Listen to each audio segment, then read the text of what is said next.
Apakah yang menyebabkan siswa SD di Serang tetap belajar dekat kandang kerbau? Anda bisa menyimak informasi selengkapnya dalam News Flash Sore.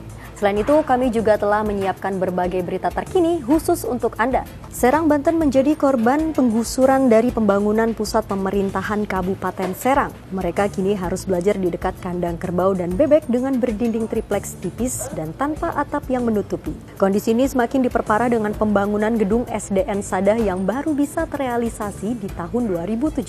Artinya, selama kurang lebih 2 tahun, 90 siswa dan 10 guru harus rela akrab dengan bau kotoran dari kandang kerbau dan bebek. Mereka pun harus rela menahan panasnya cuaca jika matahari sedang terik menimpa kepala mereka, ataupun rela berbasah-basahan jika musim penghujan datang karena bangunan SDN Sada yang hanya terbuat dari tripleks tipis tanpa atap.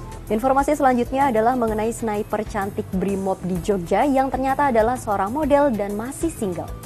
Siapa sangka jika polisi wanita dari Satbrimob Polda Yogyakarta ini pernah tampil sebagai model. Tinggi badan 163 cm dan berat badan 55 kg membuat Bribda Adri Khroin Ade Oktami pantas menyandang profesi itu. Namun, saat gemulai langkahnya di catwalk selesai, perempuan ini dapat mematikan saat menembak. Ia mengakui terakhir kali berlenggak-lenggok di atas catwalk adalah tahun 2013. Berita terakhir kita adalah rekaman detik-detik pesawat British Airways yang terbakar di Las Vegas. Kepulan asap tiba-tiba muncul dari pesawat British Airways 2276 saat bersiap lepas landas dari Bandara Internasional McCarran, Las Vegas, Amerika Serikat. Boeing 777-200 itu akan terbang menuju London, Inggris. Asap hitam mengepul yang disertai kobaran api dari badan pesawat itu membuat para penumpang panik. Evakuasi segera dilakukan terhadap 159 penumpang dan 13 awak pesawat. Suasana di kabin sontak panik. Penumpang dan awak pesawat berhasil dievakuasi dengan selamat menggunakan perosotan darurat dari sisi pesawat.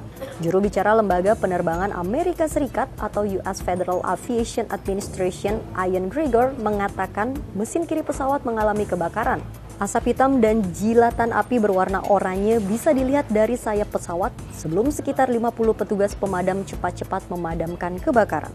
Ya, sahabat liputan6.com, inilah informasi yang dapat kami sampaikan dalam News Flash sore ini. Untuk informasi lengkapnya, Anda bisa mengunjungi website kami di www.liputan6.com atau follow akun Twitter kami @liputan6.com, Facebook Liputan 6 Online, dan Instagram Liputan 6. Akhir kata saya pamit, sampai berjumpa lagi di News Flash selanjutnya.